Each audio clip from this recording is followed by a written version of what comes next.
Well, thank you very much, Mr. Chair. Akala ko nakalimutan na yung chairman. Thank you, Mr. Chair. I'll be very, very quick. I'd like to ask, because I forgot to ask Colonel Grijaldo regarding the Special Investigation Task Force. Was there a final result of the investigation?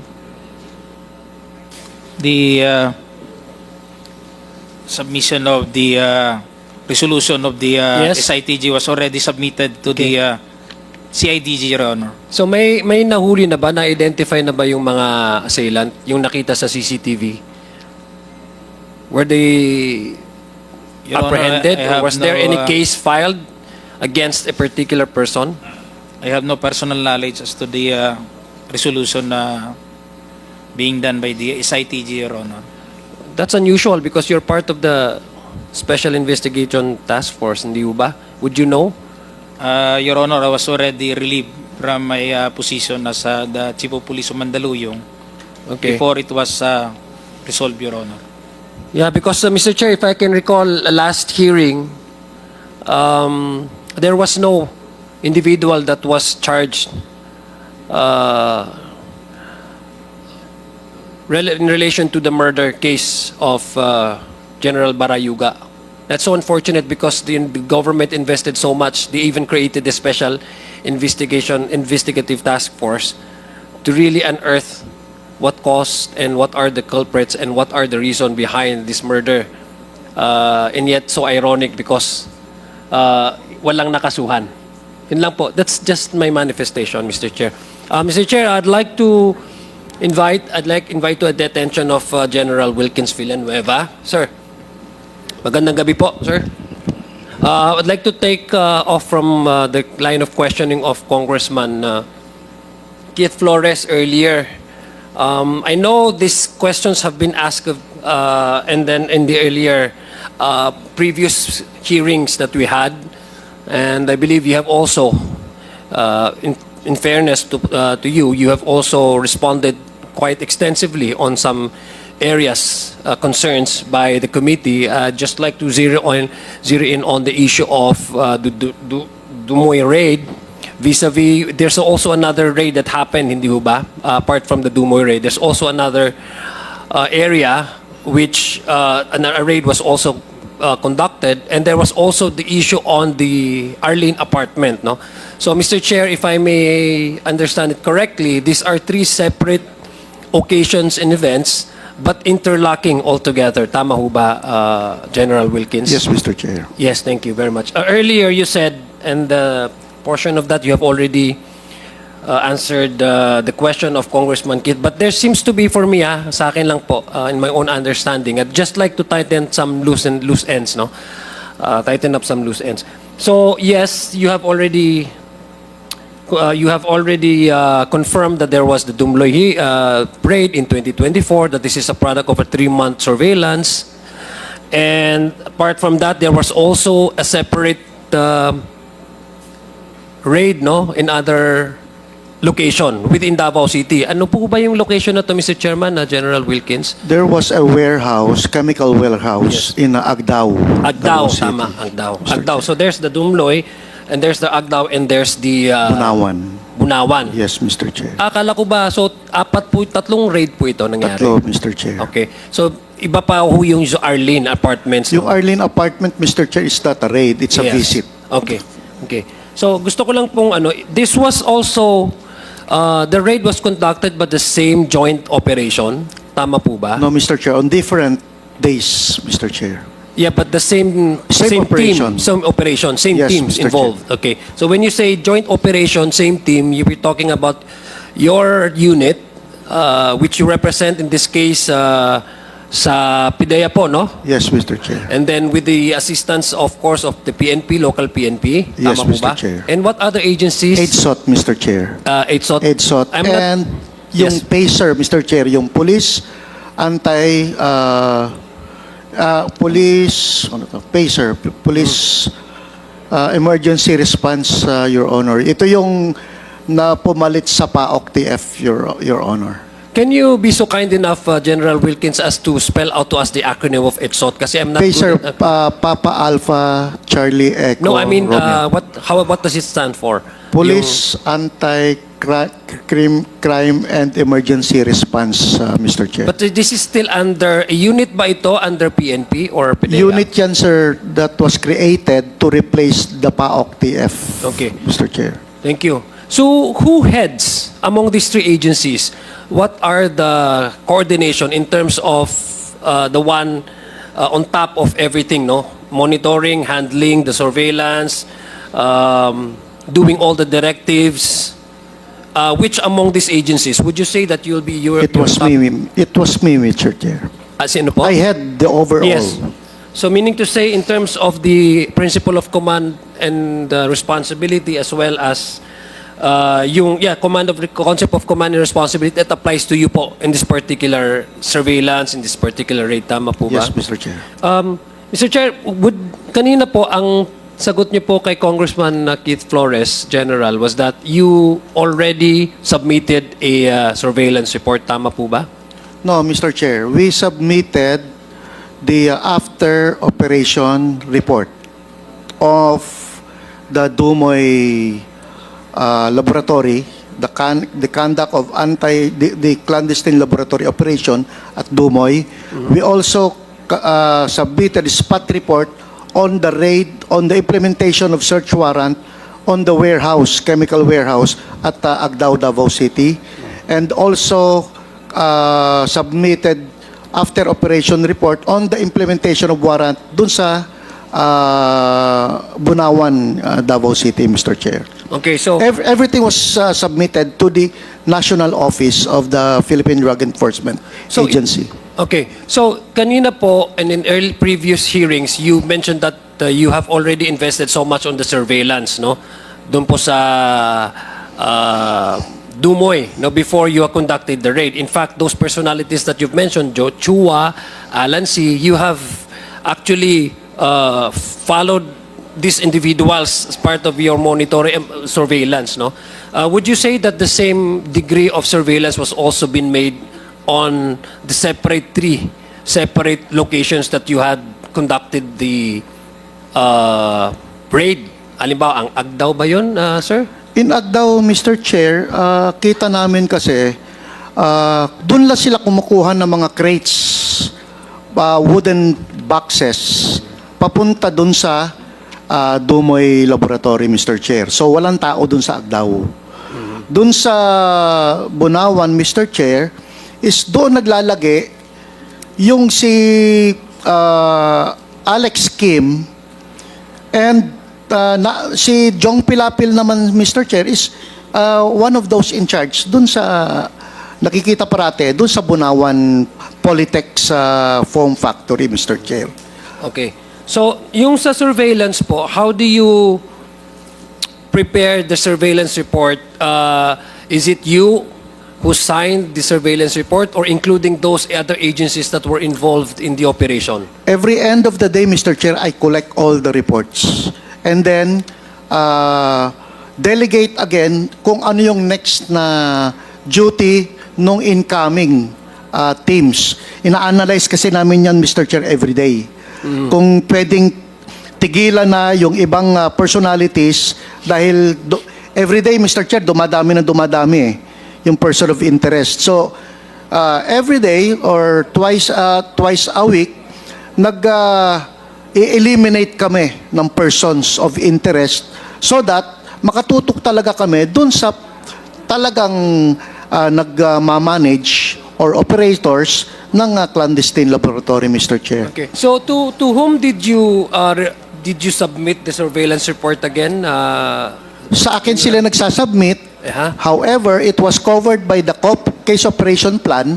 I submit progress report sa National Office, Mr. Chair, as far as the case operation plan is concerned. So, if for example, Mr. Chair, we request that surveillance report that you have prepared, would you think that it will be available for this committee to? Everything was submitted sa National Office, Mr. Chair. Okay, thank you. Thank you very much.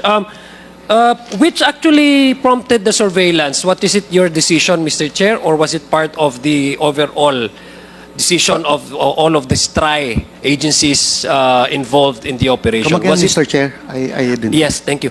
What prompted the surveillance? Is it because you have already a lead that prompted your office to conduct a monitoring and surveillance, including all of these other two agencies? Mr. Chair, it started October 26, October 26 of 2004, when an information coming from the Intelligence and Investigations Division Service from the Philippine Drug Enforcement Agency informed me that there is an impending arrival of a Chinese chemist to Davao City on that particular flight. The information came from our counterpart from the U.S. Drug Enforcement Administration. So on that day, we immediately prepared surveillance team to follow yung sinasabi nilang Chinese chemist na padating sa Davao. And it started from there. Hanggang sa dumating sila doon sa Arlene apartment. Doon tumuloy yung dalawang Chinese chemist, according sa information, doon tumuloy, habang sinusundan namin, tumuloy sila sa Arlene apartment, Mr. Chair. So we started the surveillance operation there.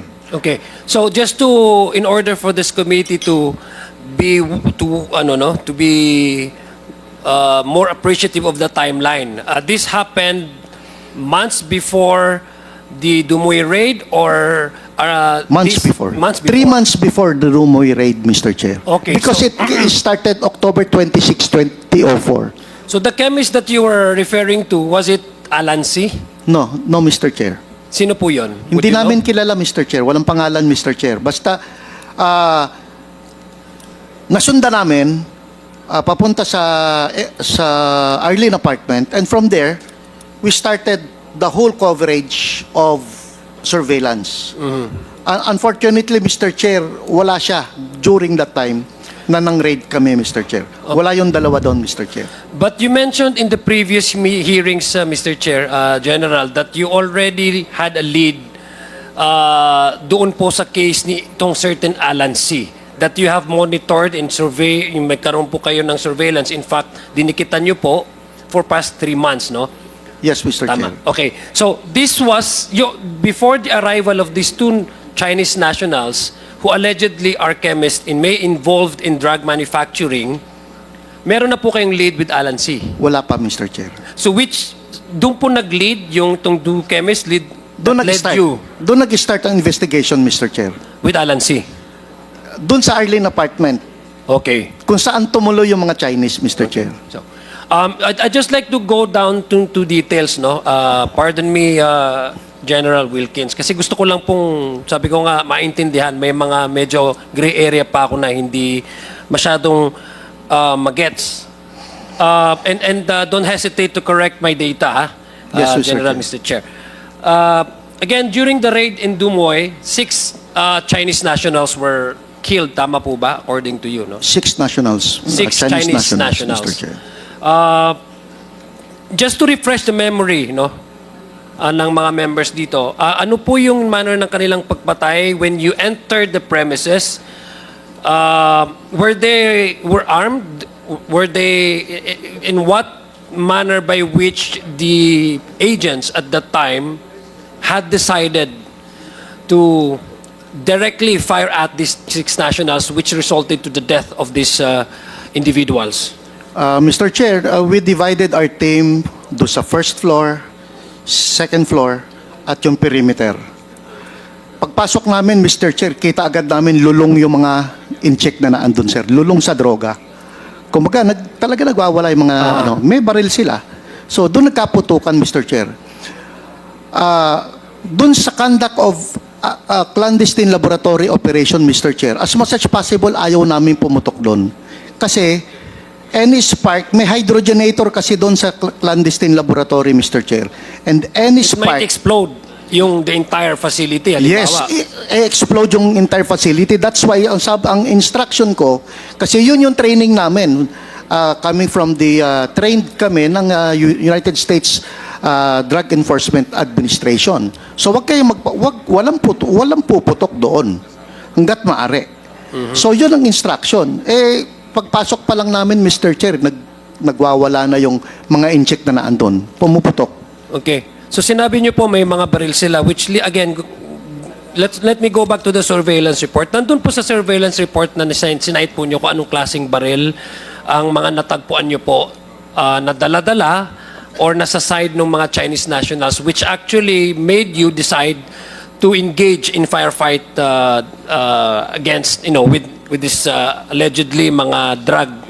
Hindi allegedly kasi sabi mo nagdodroga sila, no? Ano pong klaseng mga baril ang hawak nila? Mr. Chair, during the surveillance operation, wala kami nakikitang baril. Kasi No, I'm sorry.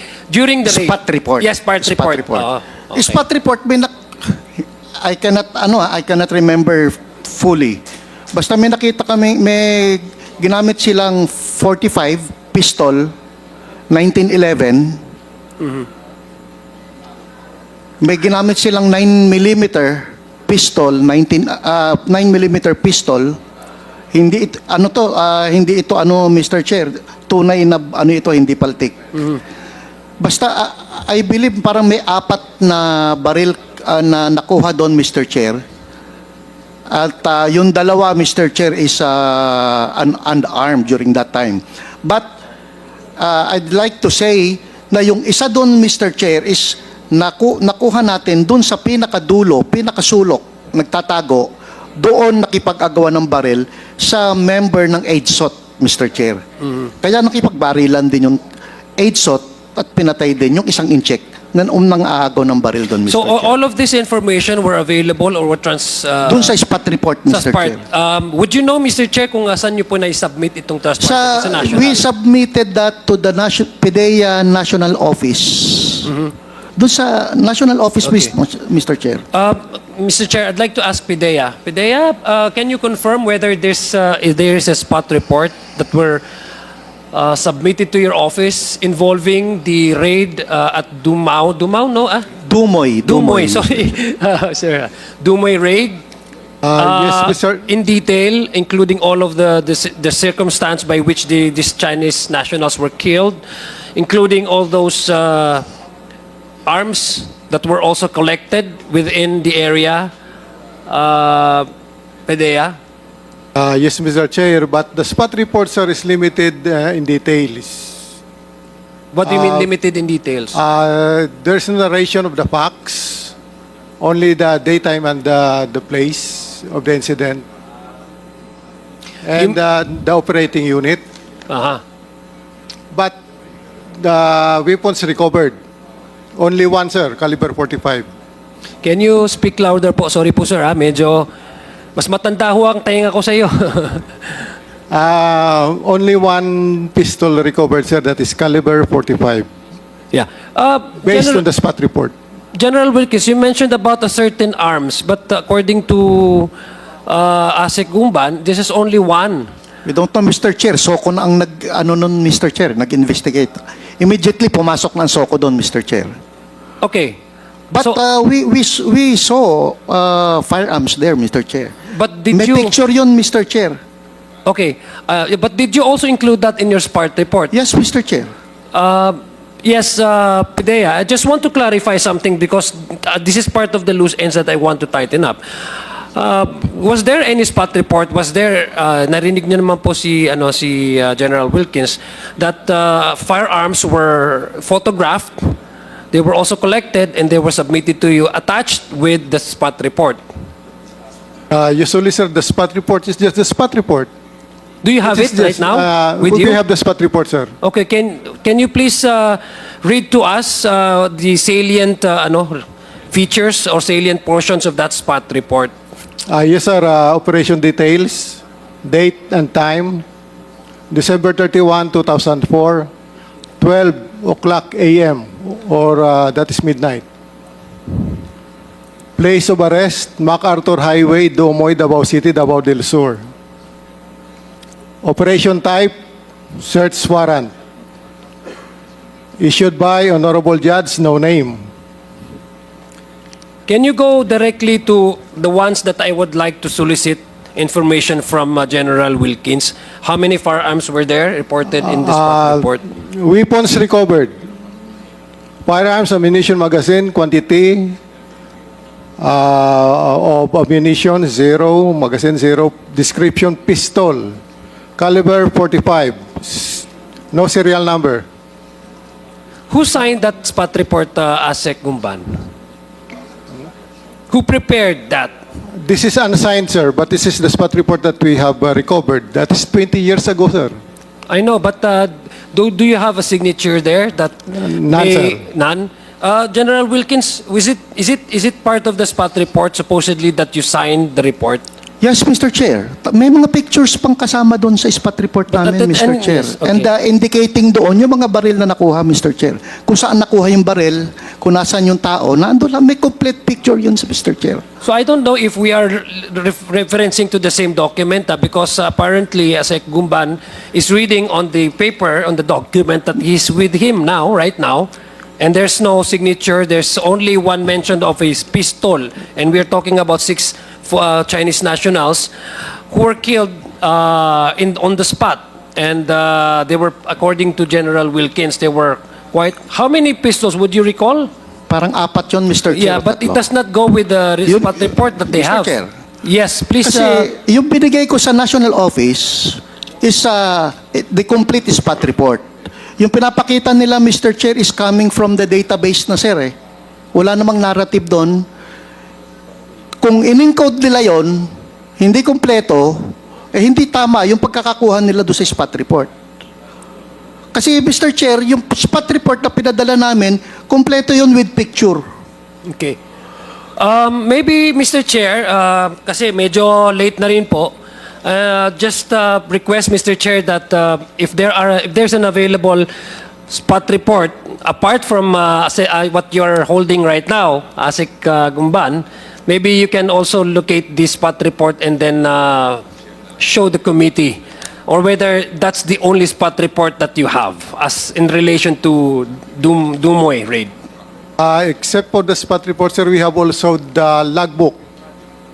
And in the logbook, there was no mention of recovered pistol or recovered firearms. Do you have the logbook right now? Maybe, Mr. Chair. Yes, sir, we have submitted it last year to the committee. Okay. Maybe, Mr. Chair, next hearing, I'd like to delve more into this because this is a very widely publicized raid. No less than then the mayor of Davao City, President Duterte, was present after the raid. That's how important the Dumoy raid is. It was widely publicized and reported in major local circulation. So I'm just wondering why there seems to be two versions on the same story and same incident that happened. General Wilkins, the reason why I ask you to do not hesitate to Yes, Mr. Chair. correct my records because I'm basing my questions on the documents that we are in possession. So right now, I'm looking at the details on how the Chinese were killed and the manner by which they were killed and why they were killed and how many pistols were there, sequestered or collected. According to you, kasi kayo po yung head nung operation na yun, and I also believe that you have prepared this spot report, no? How come PIDEA now cannot provide us with the spot report as you described it, when in fact, according to you, you have submitted all of these documents to the PIDEA National? Mr. Chair, I suggest, Mr. Chair, we can also ask the SOCO of Region 11, Philippine National Police SOCO. Kasi sila yung nag-conduct ng after scene of the crime operation. But definitely, Mr. Chair, kasi part of the spot report, may 2 police na tinamaan doon, sir, Mr. Chair, on different places, on different area. Okay. So, imposible na nakikipagbarilan ng pulis tapos isa lang baril ang nakuha. Okay. I think, Mr. Chair, no, with all due respect and in fairness to you, General Wilkins, kung ako po tatanungin mo, in your professional life, this would be one of your crowning moments because you were able to stop the local manufacturing of drugs. That's the reason why I'm very confused because this is something that you should be proud of.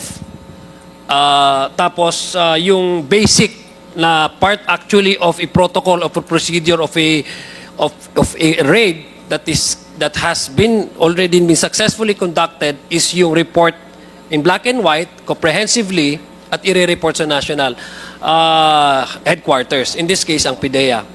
I am just trying to let me finish my my manifestation and then later on I'll give you the time to respond.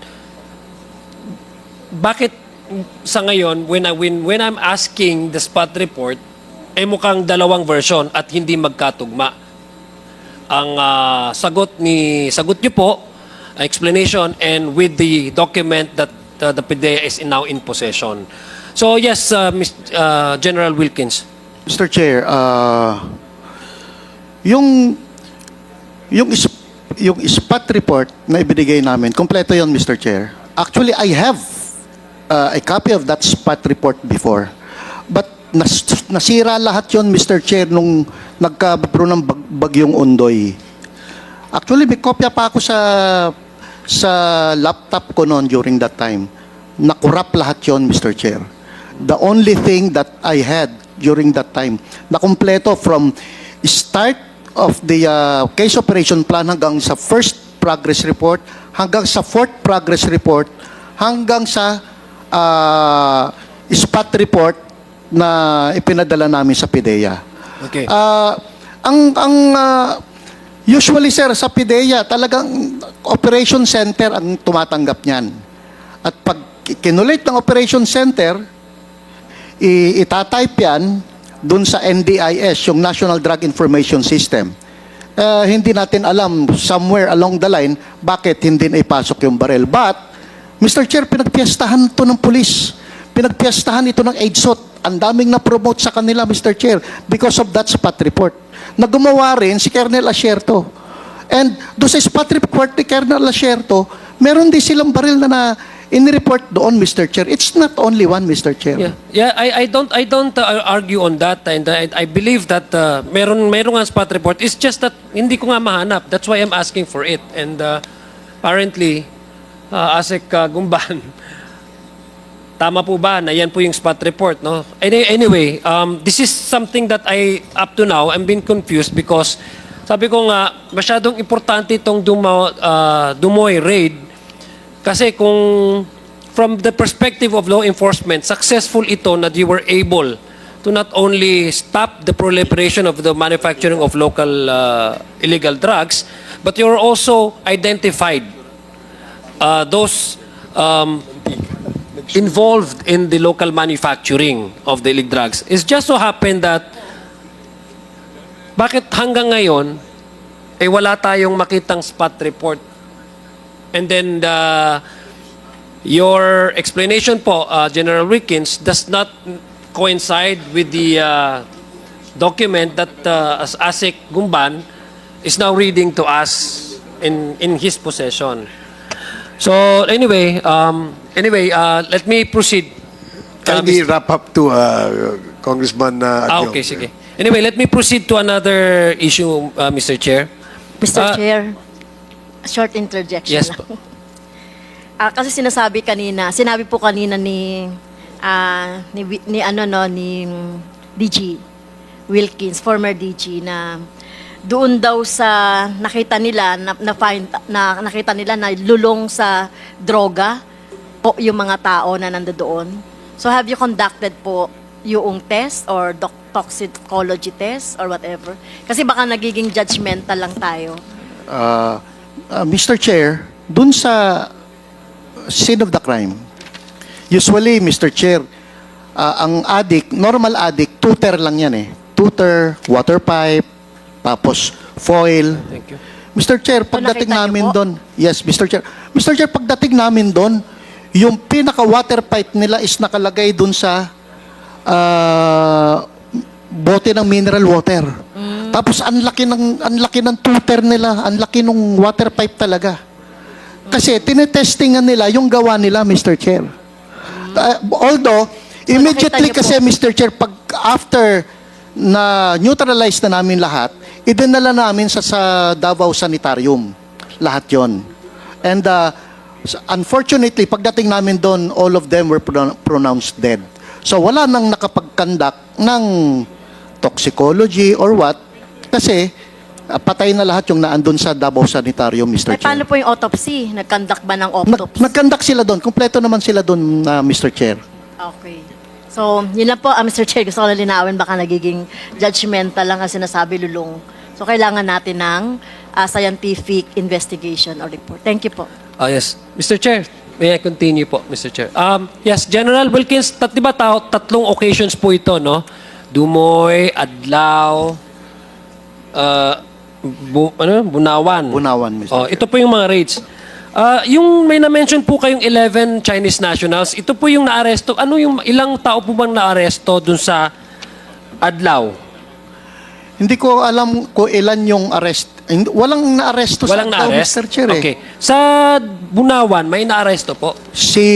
Wala na, Mr. Chair, kasi nakuha na namin si Jong Pilapil Okay. sa Bunawan. Okay. So, yung 11 Chinese nationals, ito yung sa Arlene Apartments. Yes, Mr. Chair. Okay, so this was, yes. 11 people, not necessarily lahat Chinese national. 11 How many of them people, were Chinese? Hindi ko na nga, yun ang isa sa mga ano ko, Mr. Chair. Kasi ang BID ang ano niyan it was Carillo and BID. Sila na yung nagdala ng mga personalities sa BID, Mr. Chair, for questioning. From Arlene apartment, Mr. Yung apartment kasi, Mr. Chair, it's about 10-door apartment. So ito pong sa Arlene, let me proceed with Arlene Apartments, no? So 11 individuals and some of them were Chinese, tama po ba? Yes, yes, Mr. Chair. So this was would it be safe to describe this Arlene Apartment as a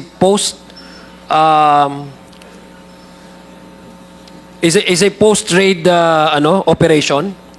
Because this is very much connected with Dumoy operation that you conducted. Was it a day after or 3 days after? Actually, after I believe it's after it's conducted on January 1, Mr. Chair. So this was after the Dumoy? After the Dumoy. Okay, Mr. so this is a post-operation investigation. Yes, Mr. Chair. Okay, tama po ba yung description Hindi ko lang alam yung date, Mr. Chair, kasi naka-logbook naman yon, Mr. Chair, sa PDEA logbook, Mr. Chair. Well, if you had already conducted a surveillance or at least had a lead with these two chemist nationals who went straight to Arlene Apartment, and you already have substantial information that Dumoy and Arlene Apartment may be very much well connected, bakit hindi nagkaroon ng sabay na operation with Dumoy and then at the same time Arlene? Why was there any separate investigation or a post-operation investigation that happened dyan sa Arlene Apartment? Ang priority namin talaga doon, Mr. Chair, is Dumoy kasi naandun ng clandestine laboratory. So after that, post-operation na lang yung post-operation investigation na yung kinakandak natin after that Dumoy. You said that 11 individuals were detained, Invited. aresto? Mr. Chair, kasi wala ako doon Kasi nga, immediately after that, dumating yung mga top-notch ng PNP, AFP, PDEA sa Dumoy. So that was January 1. Inasikaso namin sila and we conducted briefing on those top personalities doon sa Dumoy, Mr. Chair. And during that time, it was SPO for Carillo. And according dun sa blatter is Colonel Quedato, ang nagdala ng mga personalities na nasa Dumoy papunta ng BID. You mean the Bureau of Immigration? Bureau of Immigration, Mr. Chair. Kasi nga, mga Chinese personalities yung mga naandun. But let me correct my data kasi in the previous hearing, Mr. Chair, you said that 11 Chinese nationals ang na-apprehend or na-invite doon sa apartment, or would you correct your statement on this? Hindi, again, Mr. Chair, wala akong idea sa number. Kasi nga, matagal na. So, hindi ko alam, Mr. Chair, kung ilan yung dinala doon sa BID, Mr. Chair. Kung 11 yun, then that's 11. But, it was recorded and logged through SPO for Carillo. Apparently, ang kasama niya is Colonel Kidato from who was the foreign liaison ng intelligence, PNP intelligence during that time. Yeah, Mr. Chair, who ordered this post-operation investigation on Arlene apartment? Since you were sabi nga kanina, ikaw yung head ng operation Yes, Mr. na to. Chair. So, command responsibility applies to you. Yes, Mr. Chair. Yes, Mr. Chair. So, who Kasi- ordered, since you were not there during this investigation, yung pagpunta sa Arlene apartment, since you were absent and you mentioned about SPO for Baltasar Carrillo, Yes. no? Yes, sir. Who apparently, it turned out that ito ba si Carilla? Same Carilla ba ang Carillo. Carillo, namatay Mr. po sa Chair. service Yes, after Mr. Chair. service.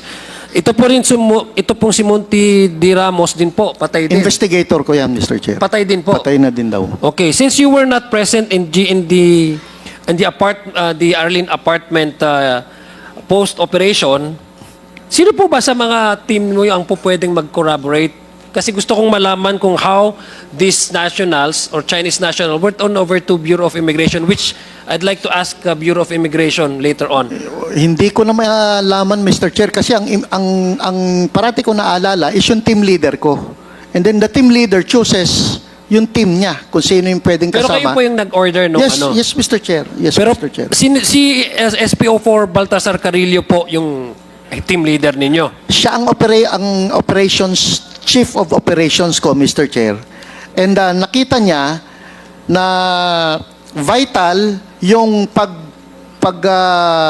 investigate doon sa mga Chinese na naando sa Dumoy dahil ang dami pang unanswered question namin doon sa Arlene apartment, Mr. Chair. Kasi 5-door nga yun, Mr. Chair. And all of the part of the apartment, yung 5 apartment na yon, is sila yung sila yung tumira doon during that time. Well, I hope you can still remember the individuals or the officers who were also involved in the post-operation on Arlene apartment. Kasi si Carillo, wala na po siya. Ito si Monte de Ramos, patay na rin po. Alam ko, Mr. Chair, may Can you kasama give us a name? Kasi Davao City Police Office, but I don't know kung sino yung kasama nila eh. I'm sure mayroon pong buhay sa members sa unit I'm na yun. sure, Mr. Chair. Would But you know? kasi, Can you give us names? hindi ko nga matandaan kung sinong member ng Davao City Police Office na kasama namin. Kasi sila yung tumulong sa amin na mag-secure nung Chinese nationals at magdala sa Bureau of Immigration and Deportation, Okay. Mr. Chair. Bureau of Immigration, do we have Bureau of Immigration? Kaya nga, Mr. Chair, it's vital kasi public knowledge ito, Mr. Chair, na talagang tanungin natin yung taga Bureau of Immigration kasi sila ang makakasagot doon sa post-operation natin sa Dumoy as far as Arlene apartment is concerned, Mr. Chair. Okay. Bureau of Immigration, do we have... please, sir, can you confirm to us that there was indeed a turnover of 11 individuals, many of them are Chinese, on the date that was mentioned in 2004, immediately after the Dumoy raid? These are apparently resident or sila po yung umuupa doon sa 5 doors ng Arlene apartment. Can you give us provide us some information as to confirm that such turnover of these individuals from the investigative unit to BI, Region 11? Do you have a record? Kasi gusto kong malaman kung sino yung mga involved na members po nung unit na yun. Kasi apparently, 2 ang na-mention po ay patay na. Yes, Bureau of Immigration. Good evening, Mr. Chair. Good evening, Your Honors. Your Honor, Commissioner Viado wrote the Quadcom today requesting for additional time to locate the files because apparently the files would contain the complete name of the Chinese nationals there, the immigration officials involved in the turnover or whatever operation there is. We are unable to locate the files just now because the storage building used by the immigration was vacated and everything was moved to Malabon in September, Mr. Chair. So right now they're still trying to locate the files. So sa Bakatwid, you're having trouble locating the files. Yes, Mr. Chair. But narinig, meron po kayong at least man lang, can you confirm that there was indeed an incident took place in Davao City? We cannot confirm that with certainty, Your Honor, but apparently there was indeed a turnover, but we are not sure of the personalities involved there. That is why the Bureau of Immigration is requesting for additional time to locate the files, Your Honor, Mr. Chair. Okay. Dahil this is the reason why, Mr. Chair, I'm very much interested in finding out kung ano yung nangyari dito sa mga Chinese nationals at saka yung mga individuals. It's because can I ask again, General Wilkins? You said that you do not have any follow-up information regarding the 11 individuals that were arrested or invited to and turned over to BI. Tama po ba? Yeah, na turnover sila sa NBI. Mr. Chair, ganito kasi. Pwede nating ma-find out kung sino yung in charge ng NBI during that time nung January 1, 2004. Kasi yung kung sinong in charge ng BID during that time, yun ang pwede sumagot, Mr. Chair eh. Kasi sila lang yung makakasagot doon, Mr. Chair. And hindi ko na na-follow up yon. Although, Mr. Chair, it's a public knowledge sa Davao City na naandun yung mga Chinese national, Mr. That's why even media is monitoring those people in the BID. No, I'm not contesting that it really happened. But what I want is it's a black and white paper that confirms that there was a transfer. Because the reason, Mr. Chair, I'm asking this, it's because there's no information that available as to the 11 Chinese nationals after the turnover. There was not even an information kung anong nangyari kay Alan C. Hindi ho ba? Crowning moment ito eh. Dapat may follow-up yan na information. And I don't think we just leave it at that. After the Dumoy raid, the Adlaw, etc., titigil na po ang ating law enforcement agencies. Kung talagang totoong si Alan C. ang mastermind dyan, they could have at least follow up and follow through with the investigation regardless whether General Wilkins Villanueva was still the head of this investigative unit or not. That is where I'm having trouble understanding because it seems that we reached a dead end. Which supposed to be, andyan yung at large pa, si Alan C., kung titingnan natin kasi walang information, 11 nationals. But this is what confuses me. But the information that is available consistent with the numbers 11 and Alan C. is the testimony in affidavit of Las Cañas and the pronouncement of the former President Duterte. Kaya nga po tinatanong ko po kayo kung ano yung follow-up dito. Kasi if we try to get all the circumstances, the narration, etc., General Wilkins, you cannot provide me, and I wonder why you did not do follow-ups. I'm not saying that you remiss your job, but as you know, you should have. That's your crowning moment. And Alan C., according to you, is, kumbaga, if we base our appreciation of all these facts that you have presented to us, Alan C. appears to be the mastermind. How come there was no follow-up? How come you cannot even pinpoint kung anong nangyari kay Alan C.? Pero, according po, according po sa isang news article and I guess a statement by the former president, ang sabi po niya, and I quote, no, pinapatay ito ang sinabi niya. Ang salaysay po ni Las Cañas, kasama daw sa turnover sa kanya isang taong nagangalang Alan C. Ayun po sa utos ni former Mayor Rodrigo Duterte. Now, that's the only information that we can have available to us after this Dumoy raid. That according to Las Cañas, there was an order of turnover and there was a direct order from then Mayor Duterte to, according dito, patayin si Alan C. If there's no available information that we can have, ito lang yung available na information, we cannot fault the members of this committee to believe Las Cañas because you're not offering us a counter-information, kumbaga, other alternative possible narration of what happened to Alan C. You said walang nangyari. Ngayon, according to this report that came out on March 6, 2017, I believe he was already president, ang sa headline, Duterte ordered killing of 11 Chinese drug suspects, which basically it's that pushes this representation, perhaps some of the members here in this committee, to believe that the numbers that were cited, 11, it coincides with the 11 Chinese nationals who up to now, wala tayong makuha na information from BI na according to the report, ang sabi po ay niliquidate na. So if General Wilkins, you cannot offer us another information, then you cannot fault this committee to believe in the affidavit because it fits quite perfectly well. I mean, accurately with the Las Cañas affidavit. If you corroborate that, ibangga mo doon sa mga data na sinubmit nyo, which apparently up to now ay walang follow-up na information at hanging yung resulta ng kanyang investigation from Arlene apartment to BI to the number of Chinese to the claim of Colonel Las Cañas and even to the statement of then President Duterte. Tama po ba na analysis ko yon na General Wilkins Villanueva? Mr. Chair, yun nga yung kinalulungkot namin. Kasi dalawa yung nakaligtas doon si Johnson Chua tsaka si Alan C.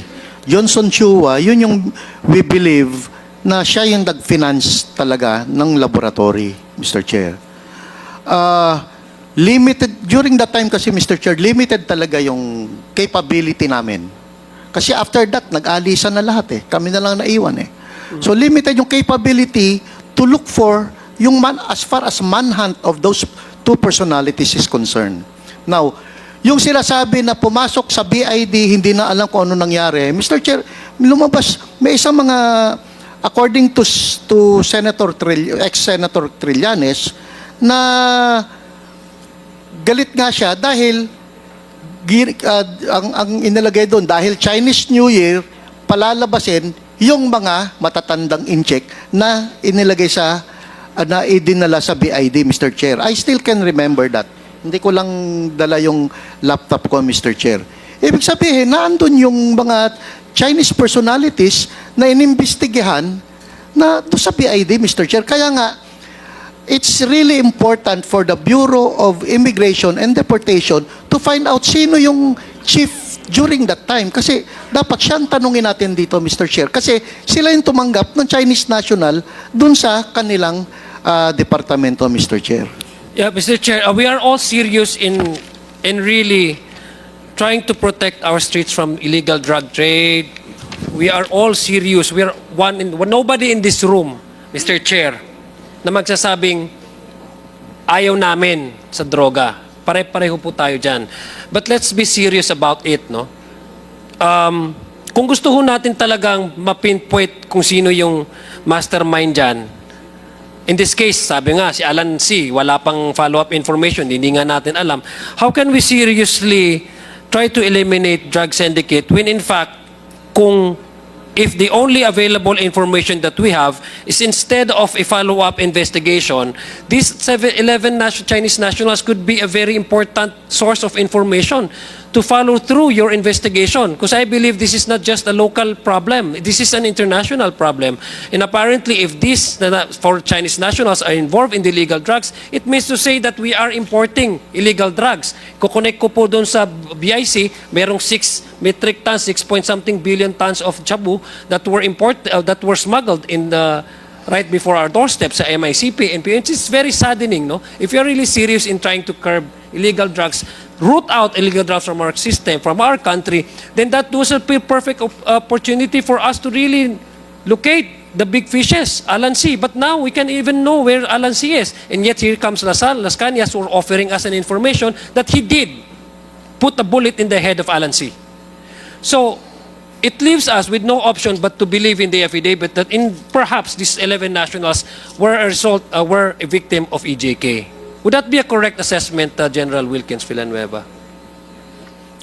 Hindi ko alam, Mr. Chair, kung But you're offering us sasang-ayunan ko yon Yeah. or hindi. Basta ang pwede ko lang sabihin is yung meron akong personal knowledge. Napakalaking operation nito, Mr. Chair. Umabot, ang immediate follow-up kasi namin dito, it's not really on immediate sa apartment kasi yung mga naandun, Mr. Chair, dinoble check namin, wala namang kaming nakita during the surveillance operation na involve yung mga naandun. Pero, just the same, Chinese national Kaya diniretso na namin sila sa BID. Dumiretso kami dun sa pwedeng achievable follow-up operation, which is yung nakuha na namin nung May sa Cagayan de Oro, Mr. Chair. Doon kasi yung effort Kukunti lang ang tao namin during that time, Mr. Chair. Kaya yun yung effort namin. Sandali, baka may nakatayo na naman ng laboratory dito. Yun yung, doon kami nag-effort talaga, Mr. Chair. Dahil we know, meron naman akong legal and investigation and prosecution team na magfa-file ng kaso doon sa mga nahuli namin. So, pinabayaan na natin yon. Ginawa na nila yung trabaho nila. We went on another possible laboratory, which is doon namin nakuha doon sa Cagayan de Oro naman, Mr. Chair. Okay. Well, but for my last point, Mr. Chair, sayang lang. Kasi seryoso naman talaga tayo, lahat tayo, na itanggalin ang illegal drugs sa atin. Suportado. And I would like, and I even commend you for your services to the government. But ito lang po ang nakikita natin based on all of the raids that happened.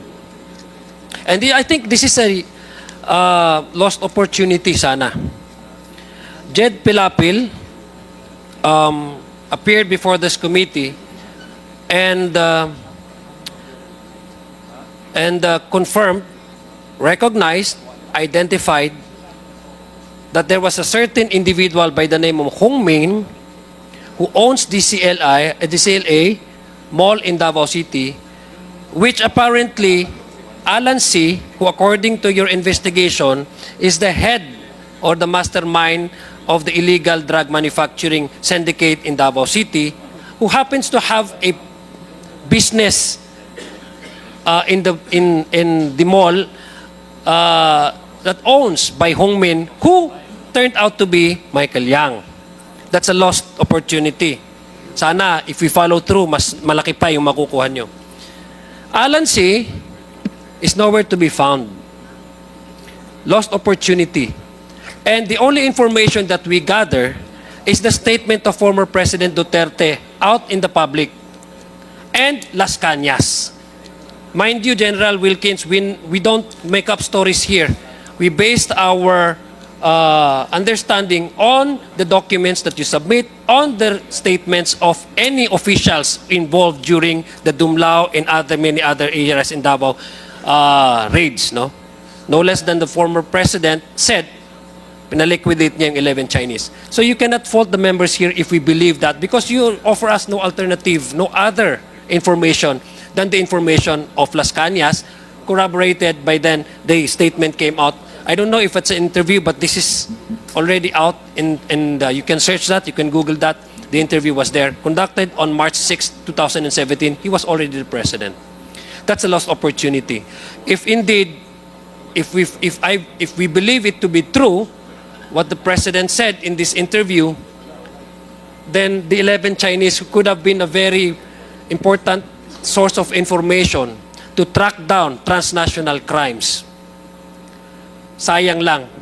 Kasi kung according to the statement of then President Duterte, ay naging produkto sila ng EJK. It's an EJK because they had no other ways to defend themselves before the court. They were not even deported to China. I don't know if BI was already coordinated with the Chinese embassy to deport these Chinese nationals.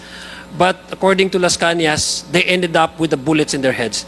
Mr. Chair, marami pong salamat sa opportunity. And thank you, General Wilkins, for your service to the country. Chair. Thank you, Congressman Adiong. Just a short interjection, follow-up question dun sa tanong ni, before I recognize Congressman Acop. With your indulgence, Congressman Acop, kanina kasi nakikinig ako sa statement ni General Wilkins Villanueva. Sabi niya na 3 months yung surveillance operation, no? Kay Alan C. And yet, after the raid, we don't know where Alan C is. Correct? So, wala na tayong idea ano nangyari sa kanya, saan siya napunta, siya ba'y napatay, siya ba'y nakatakbo, siya ba'y nakatakas. Pangalawa, it was a big operation on a certain Mr. Johnson Chua, who is a known drug personality, no? And malaking operation 'yan, meaning lahat ng intel nyo, ginamit nyo, lahat ng surveillance na ginawa nyo. But apparently, after the raid, nawala na rin si Johnson Chua. No? Ngayon, doon sa tanong ni Congressman Adiong about the 11 Chinese, no, na nandoon sa Arlene apartment, di ba? Nabanggit mo yun, nasa Arlene apartment. Inaresto ba sila?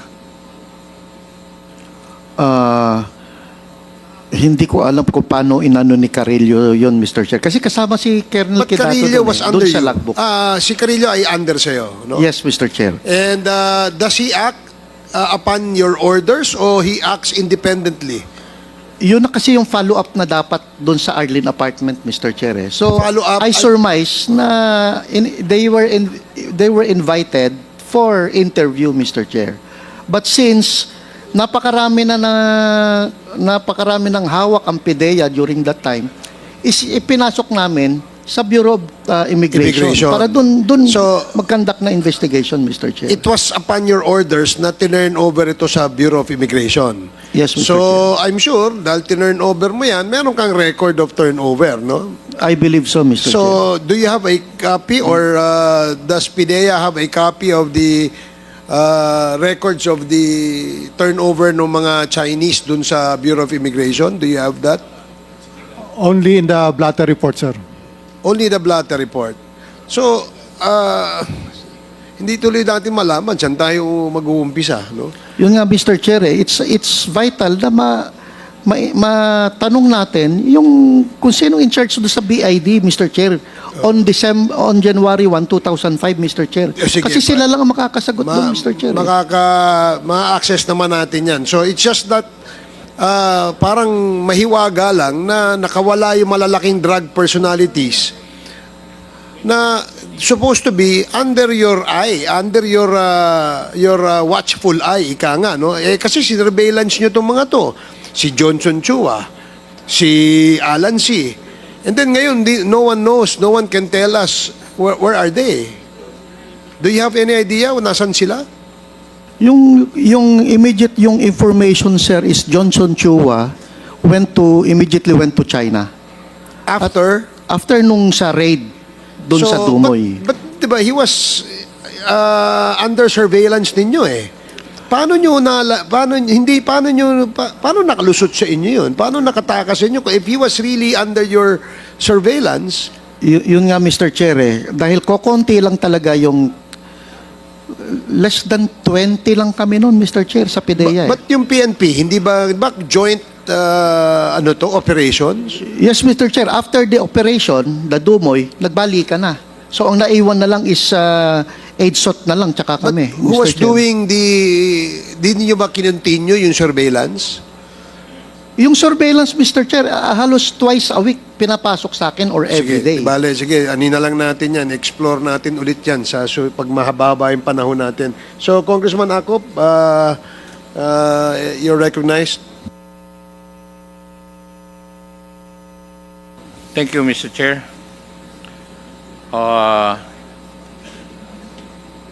Yung theory ko, iba po dun sa theory ni Honorable Adiong. May I know, General Villanueva, you said that the big guns from offices from Manila came to Davao. May I know what date they arrived? January 1, 2005, Mr. Chair. January 1. Nangyari yung mga raids December 31 gabi. Would that be correct? Yes, Mr. Chair. Tapos January 1, immediately nakarating yung mga big guns sa Krame.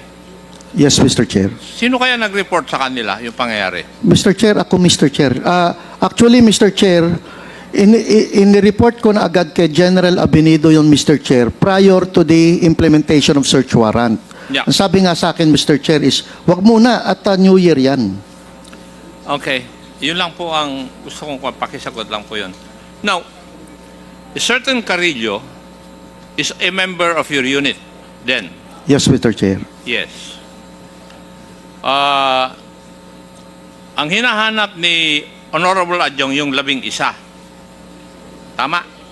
Yes, Mr. Chair. Yung puzzle hindi kompleto. Kaya hindi ma-piece ni Honorable Adiong. Even myself, I cannot piece or complete the puzzle. Why? Because there are certain pieces that are missing. And the only available pieces of evidence would be the statement of Mrs. Jed Pilapil C., the blatter in the custody of PDEA regarding the sequence of events that transpired during that incident. That would be correct, PDEA. Yes, Mr. Chair. And the third document would be the affidavit of Las Cañas. Tatlo, we do not know where Alan C. is. There's no report where he is from the official documents, except yung statement ni Mrs. Jed Pilapil C. when she appeared sa isang hearing. At ang sinabi niya na a friend called her during that time doon sa incident that her husband is already dead. Yun lang ang piece of evidence natin na magsasabi kung ano ang nangyari kay Alan C. Yung statement ng asawa niya na may nagsabi, tumawag sa kanya na patay na yung kanyang asawa. 2, yung 11, we do not know where they are. But the blatter of the PDEA will tell us that the elements of the government forces got them from Arlene apartment. That would be correct, di ba? Yes, Mr. Chair. And they were turned over sa police, doon sa blatter mismo. Right? But I did not see any part of the blatter. I do not know if I can remember it. Walang sinasabi sa blatter na nabasa ko na itinurn over sa BI. Is there? Asek Gumban? There is a note here, sir, that it was turned over to BID. Yeah, pero hindi sinabi kung sino sa BID ang tumanggap. Yes, sir. No name, sir. Yes. Mr. Chair, the Attorney Conte is asking for... Mr. Chair, Okay. Yes, you are excused. So yun ang magpapatunay, yung 11 na sinasabi ni Honorable Adiong. Tama? Na na-turn over sa BI. Yes, Mr. Chair. Yes. But in the affidavit of Las Cañas, meron pang nawawalang 10. Because in the affidavit of Las Cañas, in the Dumoy raid, 6 ang patay, 10 ang buhay. And the 10 persons who were alive then were turned over by Carillo to Las Cañas. And according to the affidavit, gusto pa ngang sumama ni Carillo para daliin yung 10. So yun ngayon ang supported by documents. That is why I have another theory doon sa theory ni Honorable Adiong. Kasi 3 yung grupo ng tao. 1, si Alan C. Ang nagsasabi lang ang sitwasyon niya, sinabi ng isang kaibigan ni ni Mrs. C, napatay na yung kanyang asawa. Yung 11, ang ebidensya lang na may 11 na taken from the Arlene Apartments ay yung blatter na nandun sa PDEA. Correct, Asay Kumban? Yes, Mr. Chair. Yes. Pero another document, yung affidavit ni Las Cañas, nagsasabi may 10 tao pa. What can you say about that, General Villanueva? I can say anything about Mr. Las Cañas, Mr. Chair. But yung sa Arlene Apartment, That would you agree that Las Cañas was there in Davao during that time, 2004? come again, Mr. Chair. Would you agree that Las Cañas was there in Davao in 2004? Kasi 20 years ago ito eh. Hindi ko, Mr. Chair, hindi ko kasi kilala si Las Cañas eh. Never talagang nakita ko si Las Cañas at hindi ko siya kilala, Yeah, Mr. Chair. Pero sinasabi ko na ito yung mga dokumento. Samantalang yung mga sinasabi nyo, there's no evidence whatsoever which are available. Di ba? Wala. Pero ito, tama nga yung sinasabi ni Honorable Adiong eh. There's no recourse for us to believe yung sinasabi ni Las Cañas. Kasi nandito eh. Affidavit. Subscribe and sworn to. Samantalang yung mga sinasabi ninyo, you cannot offer any piece of evidence. Patay na si Carillo, patay na yung nag-imbestiga kay Jed Pilapilsi. Di ba? Wala. May presenta ba kayo na ebidensya? Aside from these documents na nandyan? Kaya sabi ko, we cannot complete the puzzle simply because some pieces are not available. But we can we can come up with certain conclusions na pwedeng patay na si Alan C. May 10 tao na namatay din at may 11 na tinurn over sa BID. Why? Because it's supported by evidence. Pero yung sinasabi ninyo, wala kayong ebidensya eh, na may pakita sa amin. Hinahanap nga ni Honorable Adiong eh. Pero wala. So that is the current situation. Thank you, Mr. Chair. Mr. Chair, Thank you, Congressman Akop. Yes, Congressman Abante. I would like to just refer this to Major General Salvador, no? Because there are 2 still active police officers that are involved in the killings. We have actually asked them to be here, no? One is Colonel Patay, who admitted that during his time in Batasan as station commander, that more than 100 people were killed under his command. Ito, command responsibility ito, no? Pangalawa, si Colonel Marcos, who admitted that he was the leader of a contingent of 20 people that went to the jail where Mayor Espinosa was detained.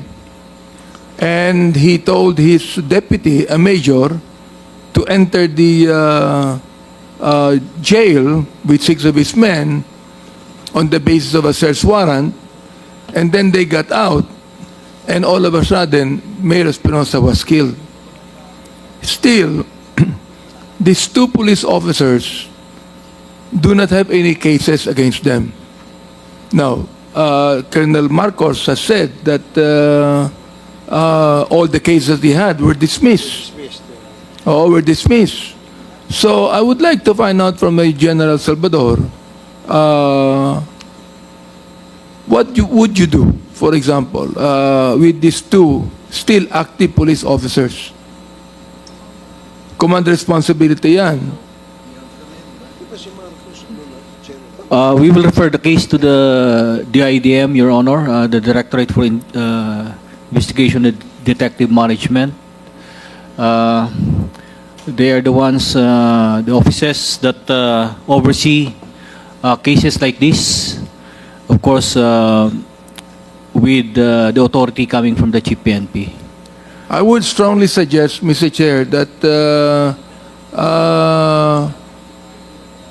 Colonel Patay and Colonel Marcos should be held accountable under the law of command responsibility on the deaths that happened in their command, Mr. Chair. Also, I'd like to ask Mr. Chair, upon reading the affidavit of Miss Nova Princess Parohinog, I'd like to quote the last two paragraphs of this affidavit, where she said, "Despite being innocent, I was wrongly convicted of a crime fabricated by the police. I continue to face prosecution for other baseless charges in which I have no involvement. The Duterte administration's so-called war on drugs has claimed far too many lives, including those of my loved ones. Yet, despite this immense loss and suffering, I refuse to remain silent. I am fighting for justice to the courts, determined to clear my name and to expose the truth, what truly happened, not only in memory of my parents and family members, but also for all the innocent civilians who were mercilessly killed." I have actually mentioned to you, Mr. Chair, that during our hearing in the Committee on Human Rights, that Ms. Nova Princess Parohinog wrote me a letter asking that she be invited in the hearing. So, I believe that she has the right to be heard, Mr. Chair, because I believe that she has a lot of things to say about what happened to her and her family during the war on drugs of the last administration. So may I make a motion, Mr. Chair, that we, in the next hearing we have, to invite Nova Princess Parohinog and also to invite Herbert Culango, that I believe would be able to corroborate the statement of Kerwin Espinosa on fabricating stories implicating former Senator and Secretary of Justice Lala de Lima. I also would like to invite once again Kerwin Espinosa and Colonel Espinido on the next hearing, Mr. Chair. I so move. There's a motion to invite the personalities mentioned by Congressman Abante, and this was duly seconded. And hearing no objections, the motion is approved. So, Comsec, please take note of the request of Congressman Abante with respect to the personalities to be invited in the next committee hearing. So, since there are no other members who wish to interpolate, we'd like to thank our resource persons for patiently staying and patiently listening. And of course, thank you for attending this first hearing of the Quadcom for the year 2025. And we Mr. do Chair, expect... I included Colonel Espinido to be invited. Yes, no? Yeah. yes. And we do expect that the next hearing, you will still be around and willing to cooperate with the committee. So, maraming salamat po sa inyo at Happy New Year. Thank you. Yeah. I would like to make a motion to suspend. There's a motion Second. to suspend, duly seconded. Hearing no objections, the hearing is now suspended.